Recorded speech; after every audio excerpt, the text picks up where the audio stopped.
What is up? Ooh, got the zoom, yeah. I am the Lazy Sith and this is Minecraft Survival. Sorry for such a lengthy time lapse, but I just learned how to do them and I got excited. I'm sorry.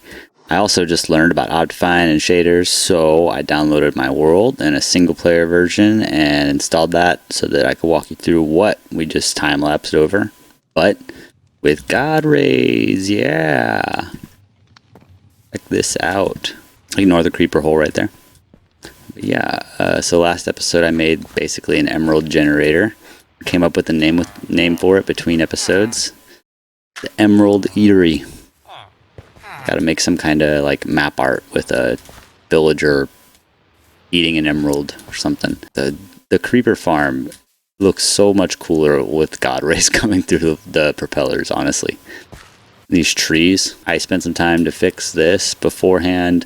The glass was a little bit too close to the hoppers, so the creepers would fall on the glass and not die. But now they fall, all of them die. At least I haven't seen anybody survive yet. Yeah, but I really, really like all that I've got going on right here. It's just, the whole island is starting to come together.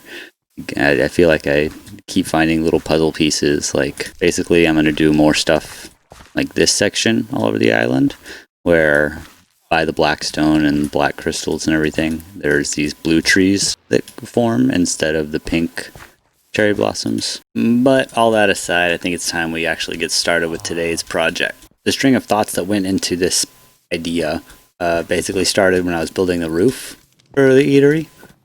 I realized that I needed more green dye, that I did not have enough cactuses, so I thought cactus farm, obviously.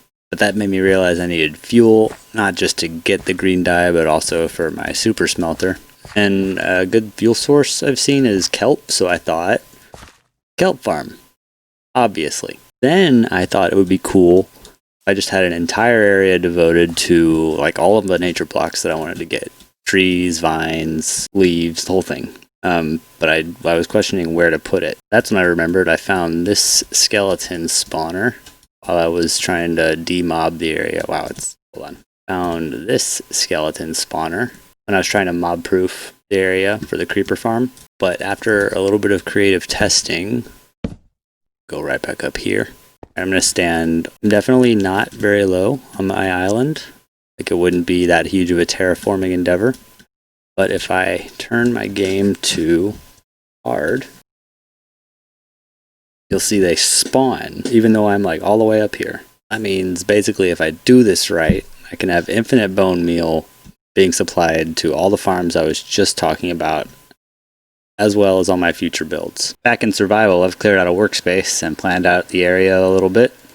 So far, we've got space for cactus, vines, kelp, trees, and leaves, as well as just a standard bone meal dispenser for wheat. And then in the center is going to be a crystalline AFK spot, and the circle next to it is bone storage. Kind of thinking like a mini watchtower or something like that. To start out, I'm going to set up the cactus farm and the vine farm because they're the easiest. Then I'll get the skeleton grinder going. Alright, I know I might lose a few of you guys on this, but this is how to do a vine farm. Step 1. Place vines. Step 2. There is no step 2. Alright, on to the cactus farm, I suppose. So I would start with an 11 by 11 box, the hole in the center. This is where the cacti are going to fall down. So use whatever item transportation system you want, be it a like water. I'm going to do a water source and I have a tunnel going underneath, and then I'm going to do a water elevator. Or you can use a hopper line, but that uses a lot more iron. So yeah, you're going to want to basically get some sand. Starting here, put one every other block. So you got a pattern like this. Okay, and then pick a row in between the sand blocks. Go 3 high. Take out the bottom blocks. Go ahead and bring fence posts all the way back. Everywhere that isn't adjacent to a sand block, break. So it looks like this. And then you do that for each row.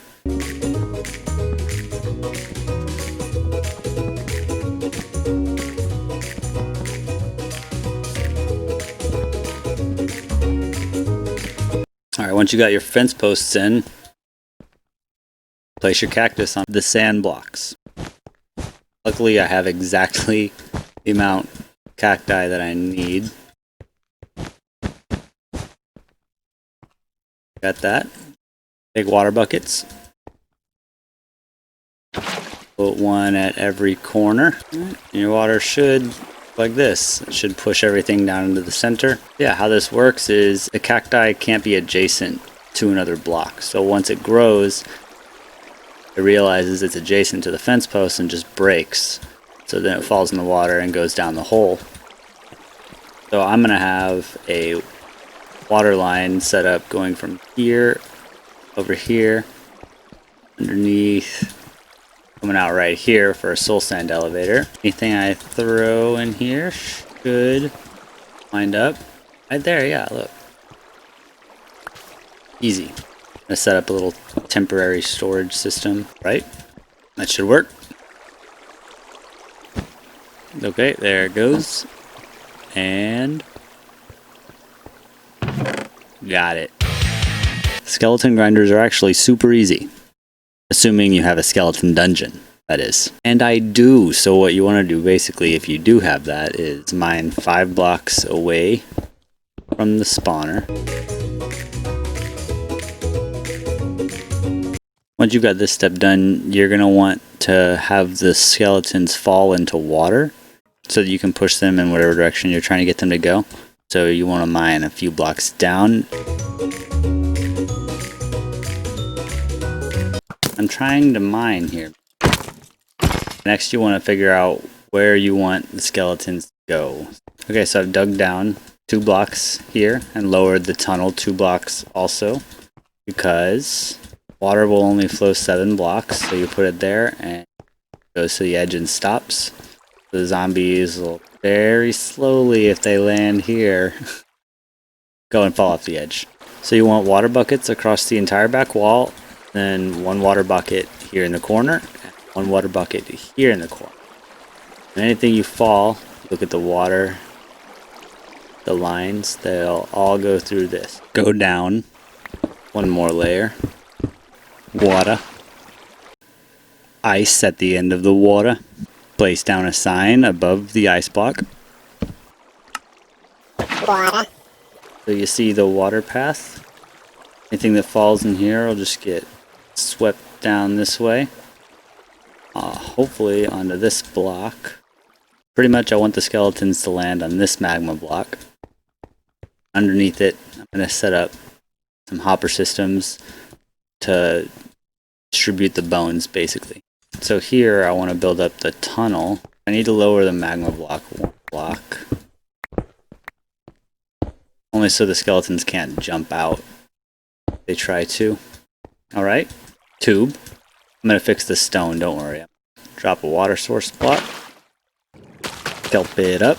This makes it all solid water blocks. Go ahead and go back down, breaking all of them.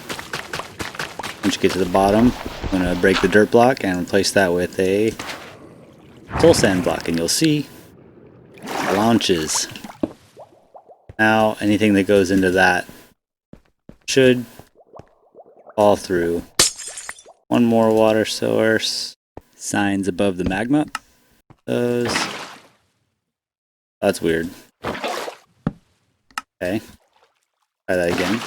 Why? Right, honestly, that's fine, because I want them to pop up, go out anyway. So they'll all come out and they'll fall on the magma block. Test this really quick. Plan is to knock these torches out and then just fly out. I don't think might not spawn because still got to put like a roof over the top of them. Alright, yeah, they're spawning now. Okay. They're falling through there. Should see them fall over there any second. Yeah. They'll end up just pushing themselves off. I feel like I need to take those signs. Yeah, Yeah. Okay, well I definitely have to AFK here anyway for the skeletons to continually go. But that's the basic idea of the bone farm.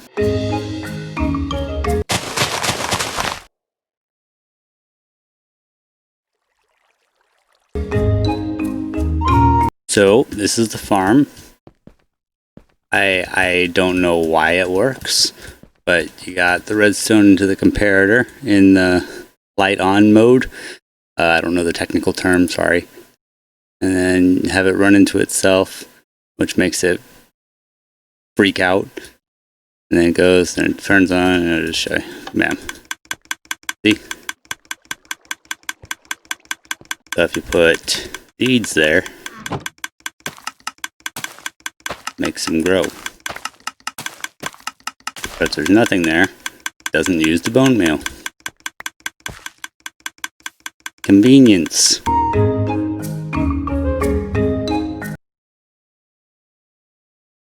This episode turned into a tutorial on mini farms, like, way by accident. But I like that. It's sort of the direction I want with the series. Not like to make a survival guide. There are other people that do that on YouTube, but just like doing what comes naturally in Minecraft and building what I want when I feel like it, and like no schedule pressure, just honestly playing Minecraft. Also, I am aware that these farms aren't the most efficient farms, which is fine for me. Not everyone is interested in like these large farms that produce millions of items per hour. What interests me is finding unique ways to cover up the useful things in Minecraft. Like, my end goal is to just make this island a super survival base where I have access to any necessity for survival or any block that I need for builds. Afterwards, who knows? Probably custom village, but I'm also planning on doing that before I finish this island, so it's up in the air.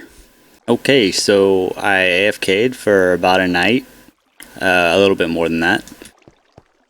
I ended up taking some of the bones already out of here and putting them over into the wheat farm, or the I guess it's just a bone meal dispenser. I don't know. It's a farm. It's a farm. Go with it. But besides that, over the night we got plenty of kelp.